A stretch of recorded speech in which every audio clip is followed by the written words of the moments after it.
জমি দখলে বাধা দিলেই দিতে হবে প্রাণ। ক্রাউন প্রিন্স মোহাম্মদ বিন সালমানের স্বপ্নের শহর নির্মাণে যারাই বাধা দিতে আসবে তাদেরকে সরিয়ে দেওয়া হবে পৃথিবী থেকে। সম্প্রতি এমন এক আইন জারি করা হয়েছে সৌদি আরবে।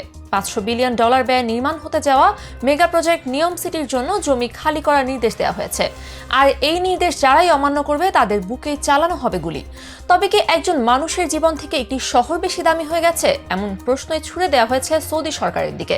চলুন তাহলে জেনে নেওয়া যাক কেন হঠাৎ হত্যার হুমকি দেওয়া হয়েছে এই শহর নির্মাণ করতে গিয়ে। সেই সাথে জানবো কতটুকু সম্পন্ন হয়েছে নিয়ম সিটি নির্মাণের কাজ। তেল নির্ভরতা কাটিয়ে সৌদি আরব হাঁটছে মরুভূমির দেশটিকে পর্যটন কেন্দ্র হিসেবে গড়ে তুলতে। আর এই লক্ষ্যকে সামনে রেখেই নতুন এক মেগা প্রজেক্ট হাতে নিয়েছে দেশটির সরকার। যে প্রজেক্টকে দাবি করা হচ্ছে ক্রাউন প্রিন্স মোহাম্মদ বিন সালমানের স্বপ্নের প্রকল্প। বিলিয়ন বিলিয়ন ডলার ব্যয়ে নির্মিত এই বিশাল প্রজেক্টের জন্য একদিকে যেমন প্রয়োজন জনশক্তির, অন্যদিকে প্রয়োজন খালি জমির। যে জমির উপরে নির্মিত হবে সালমানের স্বপ্নের শহরটি।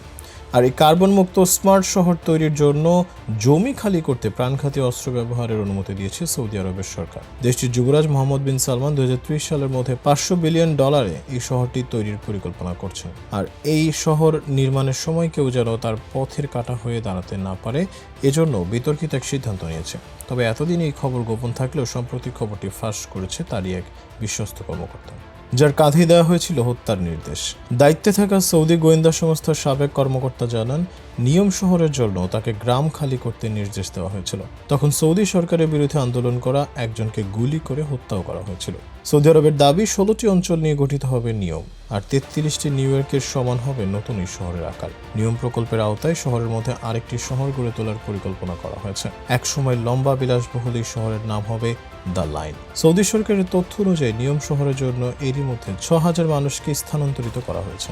যদিও যুক্তরাজ্য ভিত্তিক মানবাধিকার গ্রুপ ALQSTর ধারণা এ সংখ্যা আরও বেশি। যে এলাকায় নিয়ম নির্ধারণ করা হয়েছে সেটিকে সৌদি যুবরাজ মোহাম্মদ বিন সালমান খালি ক্যানভাস হিসেবে বর্ণনা করেছেন। এদিকে ইতিমধ্যে ভেঙে দেওয়া 3টি গ্রাম আল খুরাইবাহ, শর্মা এবং গায়ালের স্যাটেলাইট ছবি বিশ্লেষণ করে দেখা গেছে গ্রামগুলোতে থাকা বাড়ি, স্কুল, হাসপাতালের কিছুই আর নেই। দেশটি থেকে পালিয়ে যুক্তরাজ্যে আশ্রয় নেওয়া কর্নেল আলেনেজি বলছেন, তিনি যে নির্দেশ পেয়েছিলেন তা ছিল আল খুরাইবাহ গ্রামের জন্য। সেখানে হোয়াইতাত উপজাতির সদস্যরা বংশ পরম্পরায় বসবাস করে আসছে। তেল ভিত্তিক সৌদি আরবের অর্থনীতিকে পরিবর্তনের জন্য 2030 সালের মধ্যে এই নিয়ম শহর নির্মাণের পরিকল্পনা হাতে নিয়েছে রিয়াদ। বিলাসবহুল এই প্রজেক্ট নির্মিত হলে সেখানে কোনো গাড়ি থাকবে না। এই শহরটি লম্বা 106 মাইল বা 170 কিলোমিটার দীর্ঘ হবে এবং চওড়া হবে 200 মিটার বা 565 ফুট। 2030 সালের মধ্যে এর নির্মাণ সম্পন্ন হওয়ার কথা রয়েছে। ইতিমধ্যে মাত্র 2.4 কিলোমিটার নির্মাণ করা হয়েছে। দ্য লাইন হতে যাচ্ছে নিয়ম স্মার্ট সিটির সবচেয়ে ব্যয়বহুল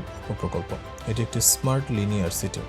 সৌন্দর্য আর অদ্ভুত সব দৃষ্টিনন্দন ভাস্কর্যের জন্য বিখ্যাত সৌদি আরব। আর সেই স্থাপত্য শৈলীরই আভিজাত্য ছড়াতে দেশটি তৈরি করছে মিরর সিটি নামের নতুন একটি শহর। 2021 সালের জানুয়ারিতে সৌদি সম্রাট মোহাম্মদ বিন সালমান এই প্রকল্পের ঘোষণা করেছিলেন। মিশরের পিরামিডের পর এই স্কাই স্ক্যাপারটি সৌদিতে একটি দৃষ্টান্ত গড়ে তুলবে।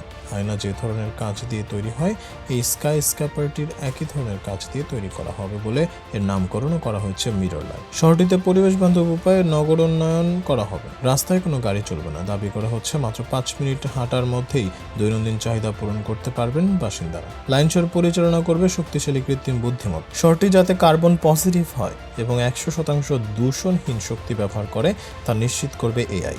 শুধু ট্রেনই নয়, মাটি থেকে 1000 ফুট উপরে একটি স্পোর্টস স্টেডিয়াম বানানোর পরিকল্পনা করা হয়েছে। স্কাইস্ক্র্যাপারবাসীদের খাবারের ব্যবস্থা করতে দেয়ালের গায়ে ভার্টিক্যাল ফার্মিং অথবা উলম্ব পদ্ধতিতে চাষ করে খাবারের যোগান দেওয়া হবে।